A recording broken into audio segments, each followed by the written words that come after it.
Good morning. We're starting a little late, taking care of some loose ends this morning.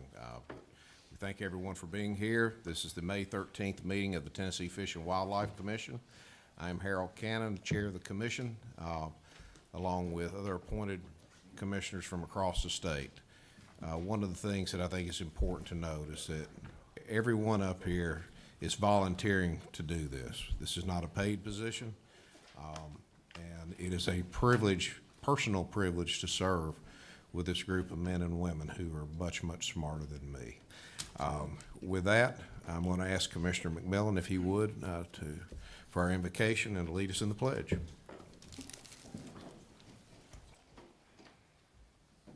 Heavenly Father, the Creator of all, we come to you today and so extremely grateful for all that you have created.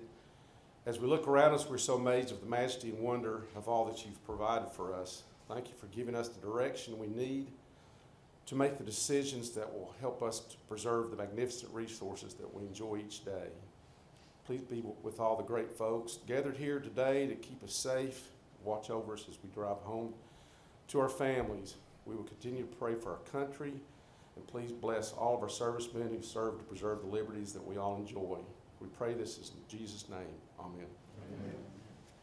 I pledge allegiance to the flag of the United States of America and to the republic for which it stands, one nation, under God, indivisible, with liberty and justice for all.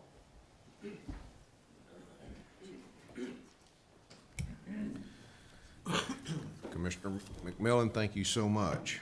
Danette, if you would please call the roll. Chad Baker. Here. Jim Bledsoe. Here. Harold Cannon. Here. Jeff Cook. Here. Bill Cox. Here. Kurt Holbert. Here. Connie King. Here. Jeff McMillan. Here. Jim Ripley. Here. Bill Swan. Trey Teague. Here. David Watson. Jamie Woodson. Chairman, we have a quorum. Thank you so much. Commissioners, you have had furnished previously the minutes from our last meeting. Is there a motion to suspend the reading of those minutes? So moved and moved to adopt. I have a motion to move and to adopt. Second. All in favor of adopting the minutes as presented, say aye. Aye. Any opposed? The ayes have it. We had a good day yesterday. This is one of the more challenging commission meetings that happens each year, and that is the season setting. I want to thank everyone's participation, for the public who provided their comments, both written and for those who were able to take the time to be here, to our staff. I know you have worked extremely hard on what was presented before us yesterday, and that was noticed. The way you had the backup data, you have taken the presentations to another level. Greatly, greatly appreciate that.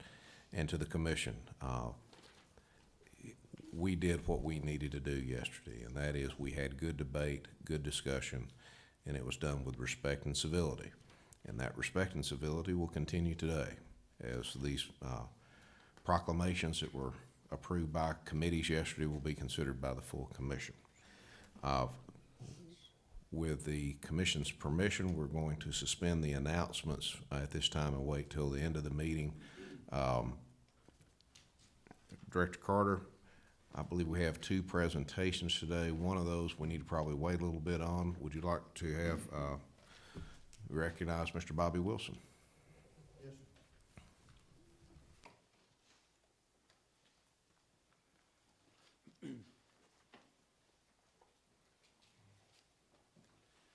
Thank you, Chairman. Commission, this is a good day indeed.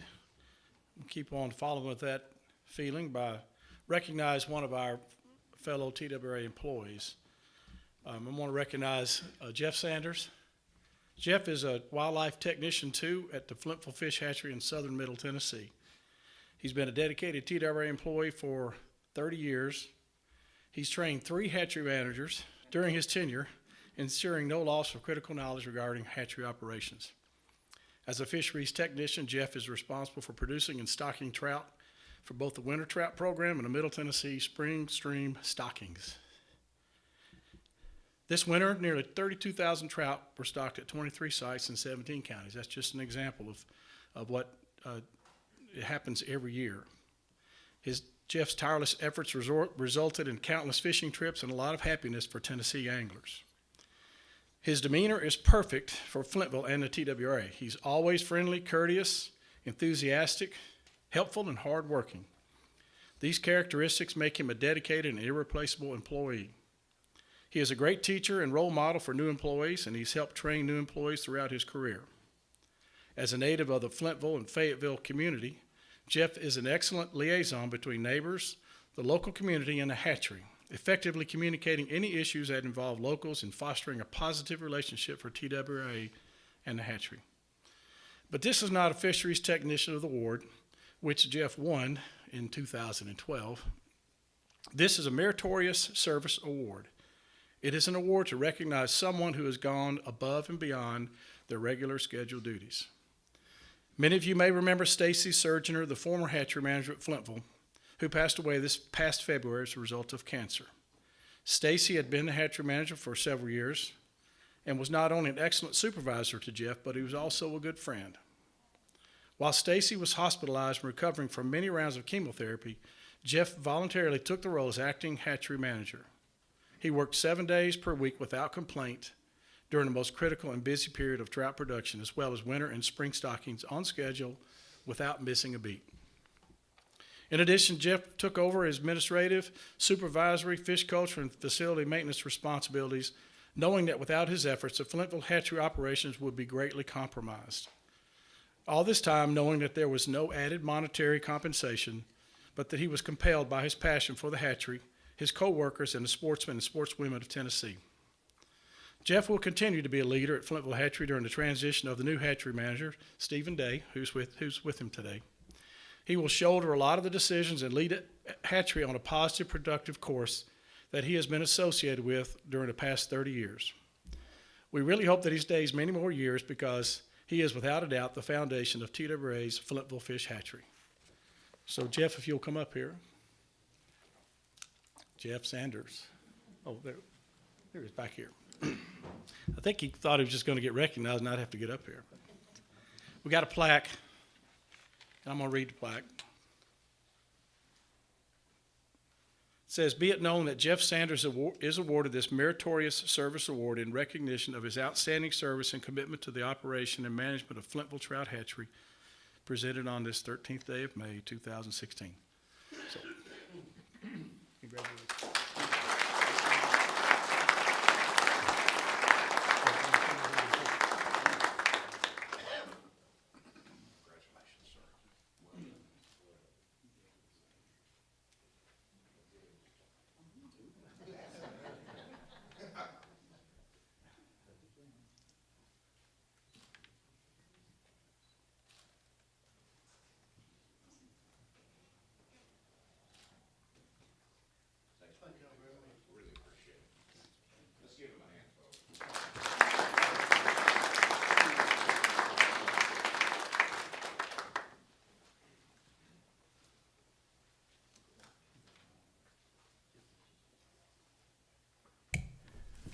Thank you, Bobby. We're moving some things around in a little bit. We're going to recognize some special guests, but we also want to be respectful to Colonel James Kraske's schedule. Colonel, first off, thank you for giving us the chance to be here. It is a remarkable facility, and we appreciate your service and those around you. With that, Director Carter, I'm going to turn it over to you for the formal introductions.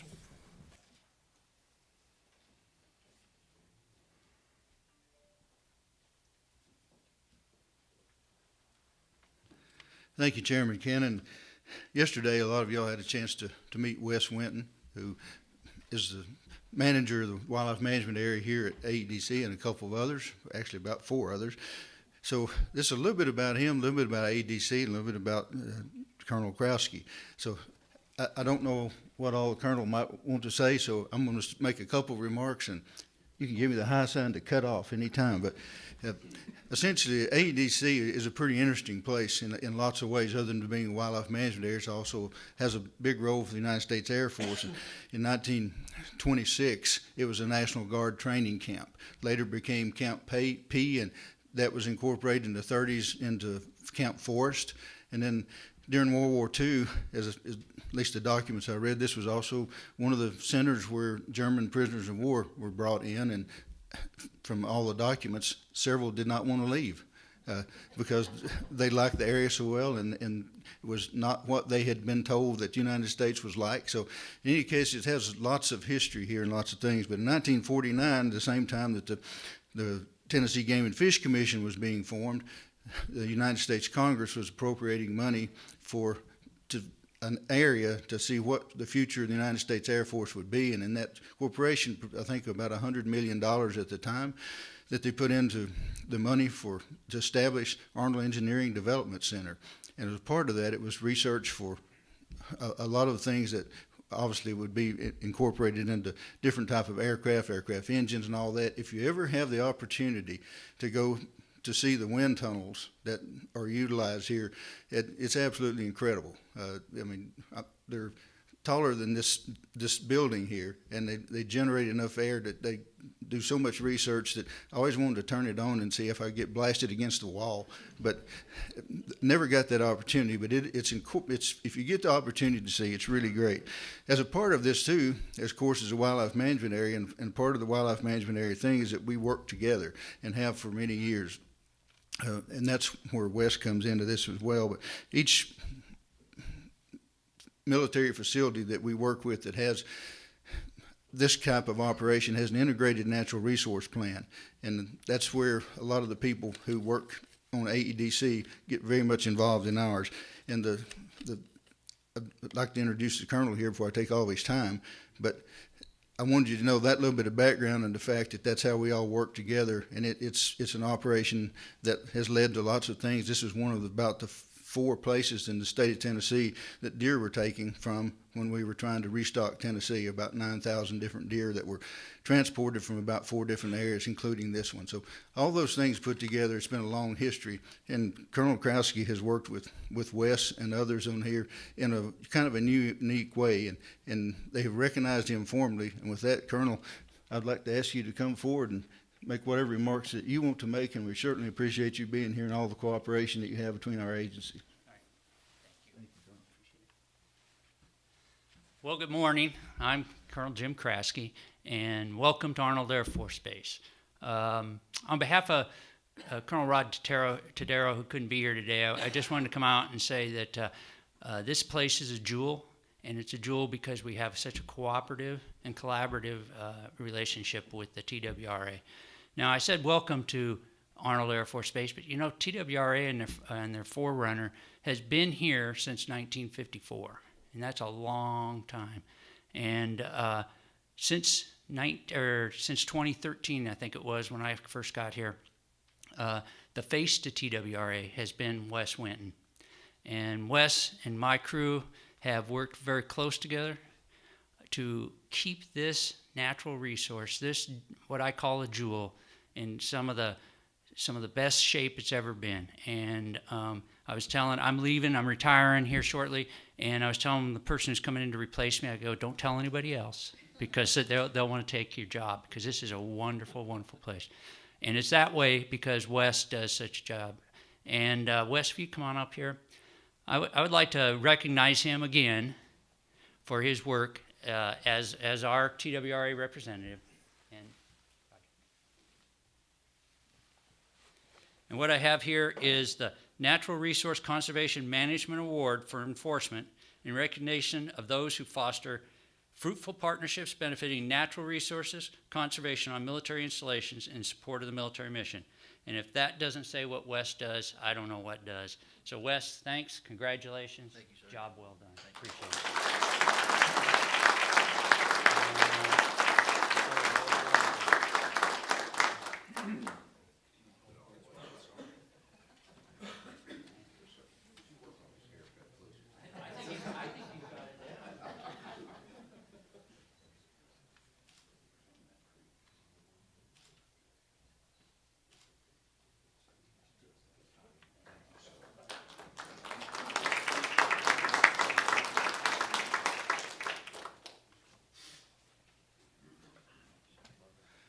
Thank you, Mr. Chairman. Just one final word.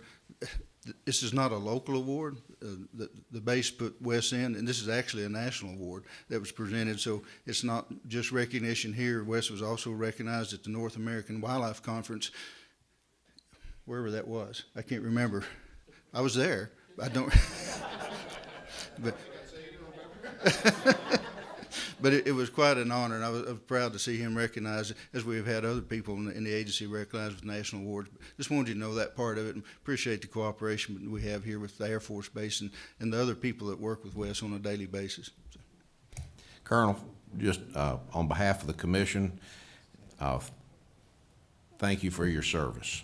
And if everyone would join me in showing our appreciation to the colonel and the many men and women here, we greatly appreciate it.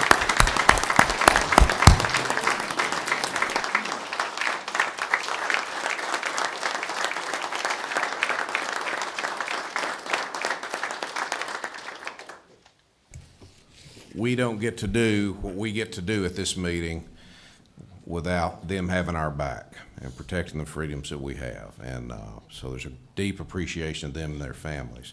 I'm not going to let Shannon Allen get out of here. She is one of our guests. She is the Arnold Engineering Natural Resource Manager. You saw her step up a minute ago. I'm going to go ahead and introduce Mary Miller as well, with the U.S. Forest Service at Cherokee. Thank you so much for being here. To you both, thanks for the support that you give us day in and day out. Commissioners, I'm taking a little executive privilege and probably breaking every Roberts rule that there is today, but we're just going to roll with it. Are there any announcements from the commission itself that you would like to make? Director, are there any announcements you would like to make at this time? We will reserve some time at the end as well. No, sir, I'm fine now, thank you. With that said, the commission recognizes the Wildlife Management Committee Chair, Commissioner Trey Teague.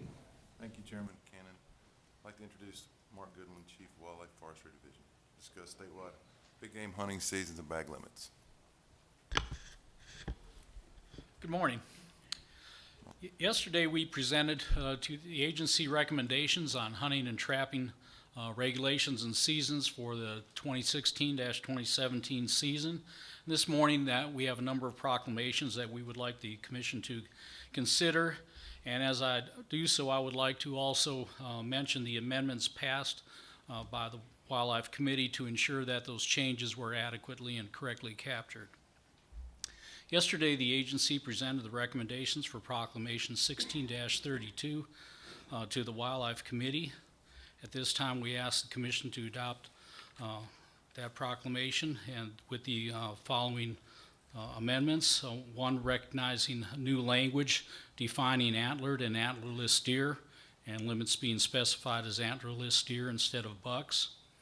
Second one, amending the fall turkey county bag limits to a limit of 1 for any counties that are not closed to fall turkey hunting. And just to clarify, again, those county limits work where a hunter can go to one county and kill that limit, and if it's, goes to another county, can kill that limit. There seemed to be a little confusion on that. The third amendment would be amending the young sportsman spring turkey hunt to reflect a bag limit of 1 bearded turkey per day to count towards the statewide bag limit. That's 1 bearded turkey per day for the 2-day hunt. And then the fourth amendment would be concerning the elk permits.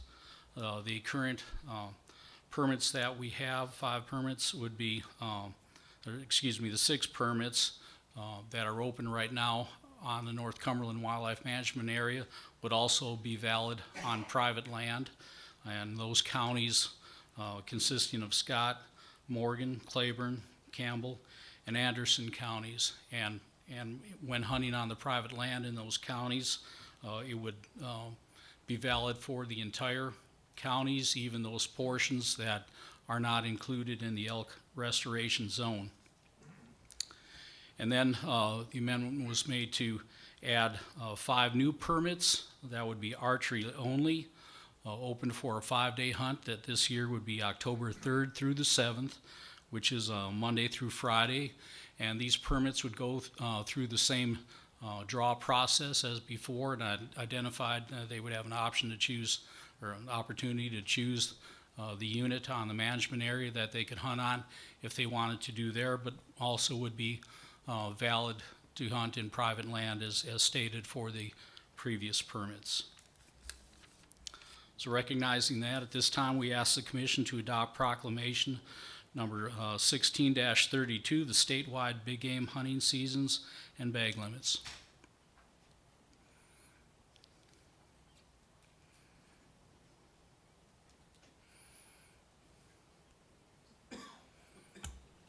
Yeah.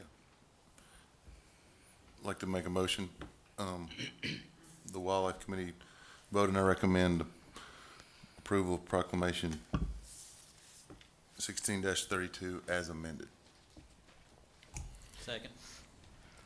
Thank you, Chairman Teague. I have a second from Commissioner Bledsoe. Is there any discussion on the commission? Commissioner yes, Swan, I have- you're recognized. I have one question. Does this mean with the new definition of an antlerless deer, that if a hunter shoots a button buck and he walks up to it and sees a little bit of antler sticking above the hairline, that that's considered an antlered deer now, a buck? Yes. And the same, and somebody else hunting not far away shoots a button buck by mistake, and I'm sure he doesn't want to shoot one, but it doesn't show a little bit of bone sticking through, then it'd be considered antlerless. Is that right? As I understand it, that is correct. And the rationale for doing this? Is to more clearly define antlerless buck, because it is confusing to a lot of people that a buck that may have antlers that are 2 3/4 inch length is an antlerless deer, even though it has antlers. Do you think somebody hunting would be able to determine a little bit of antler sticking through a button buck if they were in the woods or it walked out in the field, even with good binoculars? That is a concern that has been recognized and that we brought forth with the agency's stance not to change the definition as it currently is. Do you think that Excuse it me, will lower Commissioner the Swan. doe harvest? Commissioner Swan, forgive me for interrupting. I think it may be appropriate for Chairman Teague to expound on that as far as exactly what the committee's intent was. But with all due respect, I mean, the animal you're discussing is somewhat of a unicorn. I've seen it once in 20 years of hunting. There's just not a lot of animals that are on earth, deer-wise, that have between 0 and 3 inch antler. I think basically our thought and process for this amendment was to just define that a deer with antlers is a male deer and a deer without antlers is a female deer, which seems pretty clear and concise. Obviously, you're saying button buck. A button buck technically doesn't have any antler exposed above the hairline. But I have seen them with antlers exposed above the hairline, button bucks. You may have seen the unicorn then. I think, and I think, sometimes people, you can make an argument against anything, but if someone's in doubt of what they're shooting at, I have a lot of confidence in our sportsmen, women, that, they're able to make conscious, educated decisions on what they're shooting at, whether it be ducks or deer or anything else. And I think this will simplify some of our statistics, some of our research, and basically we've inadvertently created a category for an animal that really just doesn't exist very often, and we're having a lot of those checked in. I may see if Chuck, do you want to talk about a little bit why this was originally instituted, or why this was created as a category traditionally, assuming, considering like with the restoration efforts? Right, so the original justification to have the 3 inches was to protect does from being harvested during the restoration period. So what it did is that it required of hunters that they be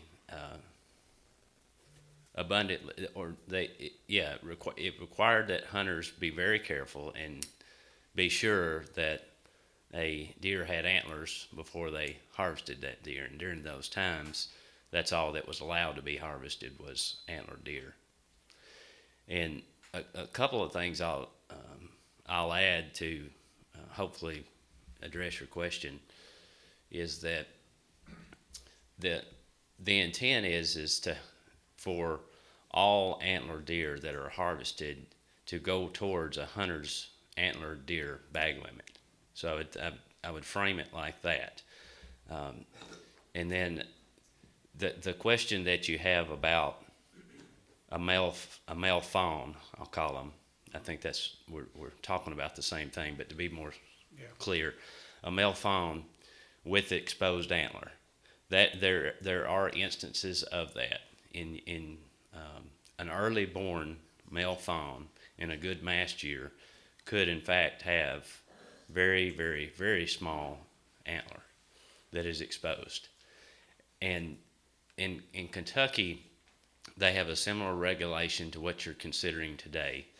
And eventually they inserted the following verbiage: excluding male fawns. So basically they have what's being considered today, except for they've added excluding male fawns because of instances like you're describing. So I'll just stop there. Would it be appropriate to make a motion that we amend the rule to include the verbiage that Chuck just said, to exclude male fawns? Commissioner Swan, that is your privilege. If you're proposing an amendment, Yes. You may do so. Would you state the amendment for the record, please? Yes, would you state the verbiage that Kentucky added to their regulations, please? Excluding male fawns. Okay, I would like to amend the proclamation to include the wording exclude male fawns. Do I have a second to the amendment as proposed by Commissioner Swan?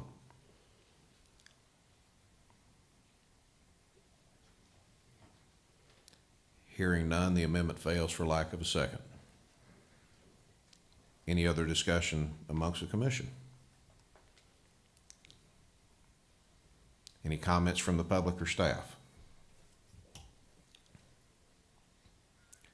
One point of clarification I would like to offer with respect to the elk, and that is, and Commissioner Teague, please keep me straight on the committee's action yesterday, but it was the intent that the archery season for elk, while specific dates were not discussed, that would take place prior to the gun season, and that we were leaving it to staff's discretion to establish those seasons, number one.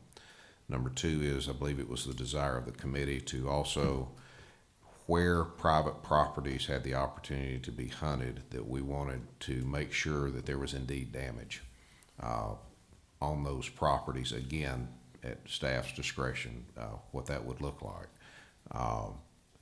That the goal was to help some of these private property owners who have been damaged by the elk, their feeding habits, particularly farms. I'll leave it at that. Is that a fair picture, sir? Yeah, I think so. And they did spell out today in dates for the archery hunt is October 3rd through the 7th, I believe. But I don't think you specified the gun hunt, but it may be traditionally the same time every year, but it will be at a later date, I'm sure. Is that what you're? Mr. Gregory, would you like to speak to that? Yeah, you want to know kind of the time frame of the Yes, space sir. between the October Just making 3rd sure the through archery 7th, takes and- place. Yeah, obviously it's October, but. I guess what surprises me is that you're asking us to, a hunter works out a deal with a landowner and we need to go determine that there was damage on that property? Or they can hunt any private property in those counties? That's what we thought the intent was. I thought the Yeah, intent that's- was to hunt any private property. I've misspoken. My Okay. apology. You're exactly right, sir. What was the dates? Yeah, he wanted clarification on the hunts for the gun. Was it 3rd through? So it's one, the way we looked at it is one full week of the whitetail archery opening season. Then we'd have the elk archery season, then there'd be a down week that the elk weren't hunted, and then the gun season would follow that. John, will we be compiling a list of people in those counties that have requested that they're wanting? We talked about that a little bit last night, and we feel like we're gonna have to kind of reach out through, a public announcement to get those names that, I mean, we know some that we can make contact with, make sure they got the word through a public announcement that we know there's elk on the properties, but to be fair to all citizens and all landowners, we felt like we need to, kind of just reach out and say, contact us with certain information, and then we can provide that to any of the permit holders that desire to gather that information. So if you draw a permit, then you're gonna be given a list of people that have reached out to you, correct? That respond back, Right. we would have that list and just provide the full list to those hunters. And to clarify, the bow hunters will be just like the gun hunters, they will draw a zone for the public access area, right? Correct. Okay. And then they have their option to go to that zone or to private land. Commissioner Cox? Since you said, you gave the dates, it sounded like it was a convenience of the calendar because of the whitetail. And my question is, in archery, the elk have got to be bugling and vocal and coming to a call. Is that still in the bugling, right in the heart of the bugling of the elk?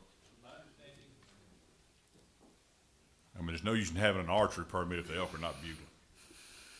My understanding, when we talked to Terry Lewis the other day, that peak bugling period is basically the second to third week of September through that second to third week of October. It'll vary, of course, because of the So weather. it should be right in the middle of It should be right in the middle of it. Okay. That's what we were looking at in that also. Gentlemen, thank you. John, my apology for the misunderstanding there. Are there any other comments from the commission? Commissioner Woodson?